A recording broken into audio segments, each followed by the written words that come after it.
Dear students, welcome to the ninth session of the Histology, Animal Behavior and Applied Zoology paper prescribed by Mangalore University for the fourth semester BSc Zoology. In this session, we shall consider the study of histological features of mammalian thyroid gland. The thyroid gland is the largest endocrine gland located anterior to the thyroid cartilage of the larynx in the neck. So you can see here the thyroid gland is situated anterior to the thyroid cartilage of the larynx in the neck. And behind this you can also see the windpipe or trachea. This gland is well supplied with blood vessels, and as you can see here, this organ is a bilobed organ. The two lobes of the thyroid gland is connected by a narrow structure called isthmus. So we have two parts in the thyroid gland of mammals, or in particular human beings. Okay, it is composed of two lobes, major lobes, and the two lobes are interconnected by a structure called isthmus.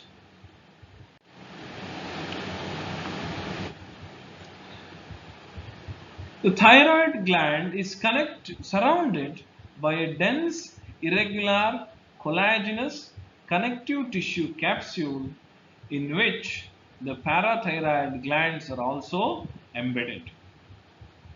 So these glands are surrounded by a dense, irregular, collagenous connective tissue capsule, and posteriorly in this collagenous connective tissue capsule embedded, there will be four parathyroid glands.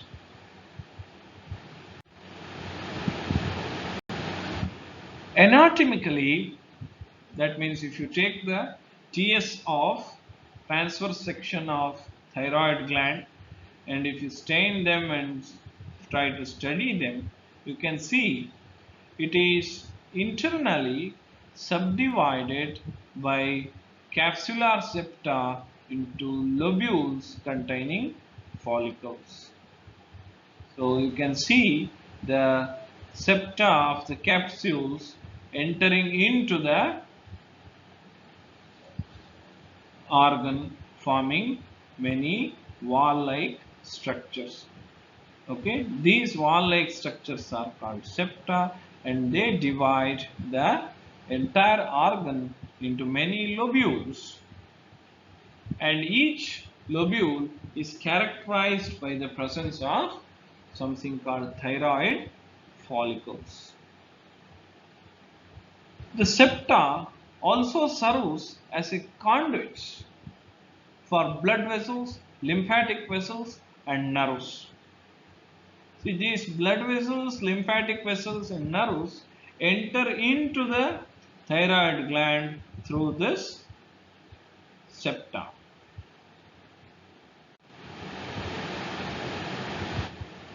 Now let us move on to the functional part of the thyroid gland, and it is called thyroid follicles.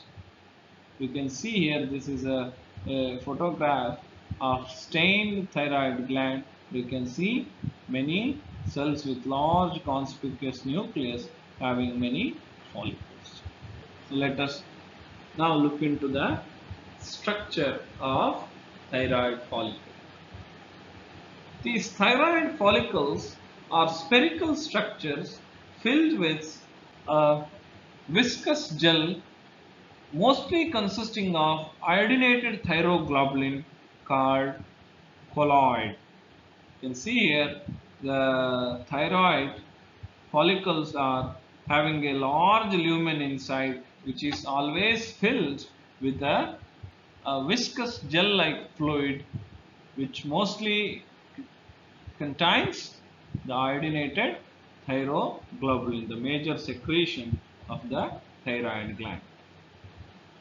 Surrounding the colloid within each follicle is a single layer of epithelial cells called follicular cells. You can see here each follicle is surrounded by a single layer of follicular cells. In addition, one or more parafollicular cells occasionally lie sandwiched between the follicular cells. So you can see here in between the follicles. So this is a follicle, this is a follicle. So in between these two follicles there is a special cell, a single cell, or some one or two cells may be present. These cells are called C cells or parafollicular cells. They are generally sandwiched between the two follicles.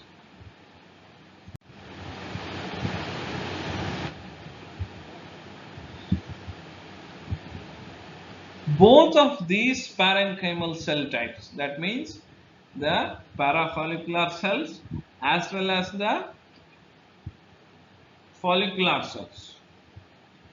These two cells are called parenchymal cells, and both of these cells rest upon a basal lamina. You can see here a connective tissue layer called basement membrane or basal lamina surrounding the follicle, which separates them from abundant network of fenestrated capillaries in the connective tissue. Okay, so there is a basal lamina.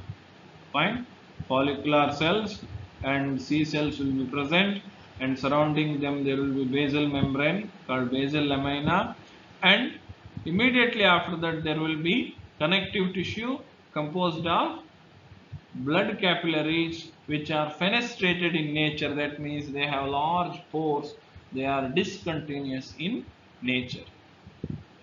The thyroid follicles synthesize, store and release thyroid hormones. This is the function of thyroid follicles.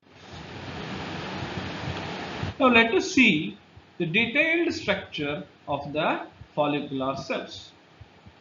See, this is the enlarged photograph of a single follicular cell. A single follicular cell are normally cuboidal, but they become columnar when stimulated and squamous when inactive.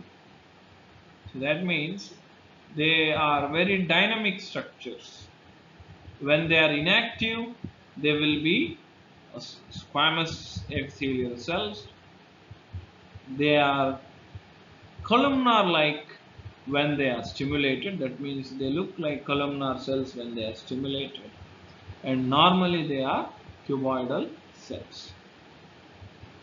They possess a distended rough endoplasmic reticulum. You can see there's a lot of endoplasmic reticulum here with many ribosomes free regions, a supranuclear Golgi complex, many lysosomes, and a rod-shaped mitochondria.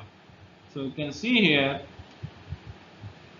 a special endoplasmic reticulum called distended rough endoplasmic reticulum. That means the ribosomes are not continuous over the surface of the endoplasmic reticulum, and such endoplasmic reticulum with distended, that means discontinuous ribosomes on it, are called distended rough endoplasmic reticulum. And a supranuclear Golgi complex situated over the nucleus. You can see here supranuclear Golgi apparatus, lysosomes, a lot of lysosomes present in the thyroid cells, as well as rod-shaped mitochondria, large amount of mitochondria will also be present in these cells. The follicular cells also contain many small apical vesicles. You can see here a lot of small apical vesicles which are involved in transport and release of thyroglobulin and enzymes into the colloid. So they release all of their secretion to the colloid. And at the inner side, they possess short, blunt microvilli that extend into the colloid. You can see here a very short but blunt microvilli are present and they are extended into the colloid. The hormones secreted by this thyroid gland called T4 and T3 act on variety of target cells. These hormones are responsible for the increased basal metabolic rate and thus promote the production of heat in the body. They have broad effects on gene expression and induction of protein synthesis as well.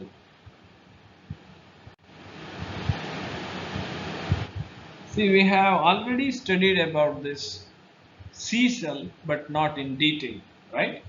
These cells, which are single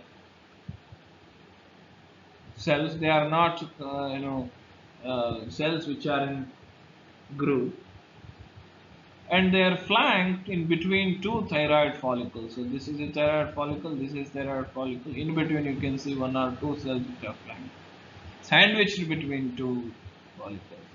And these cells are called C cells or parafollicular cells. These parafollicular cells are also called as clear cells, that means C cells. They are completely different from the actual follicular cells. Okay? And these cells are called clear cells because when the thyroid gland is stained, after taking the transverse section, if you stain the thyroid gland, then these cells take less stain. Hence, these cells are called clear cells. These parafollicular cells are present singly or in small clusters of cells between the follicular cells and basal lamina. These cells belong to the population of DNES cells, which are also known as APUD cells, APUD cells, and the expanded form of APUD is amine precursor uptake and decarboxylation cells, or also they are called as enteroendocrine cells.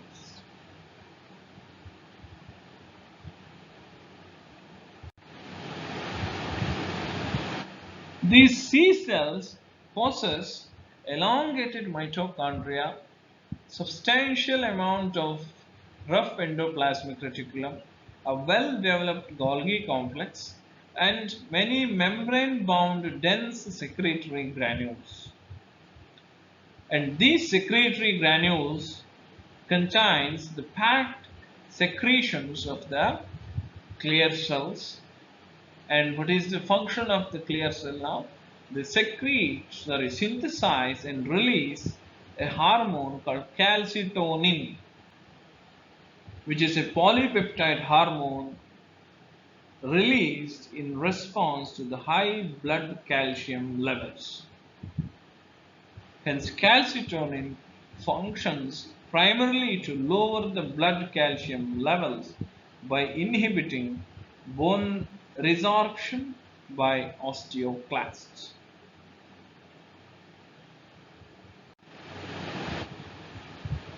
This is all about the detailed anatomy and function of the thyroid gland of mammals, and our focus was on the thyroid gland of the human beings here in this session. For further information, you can refer these textbooks that are quite commonly available in most of the colleges. Thank you.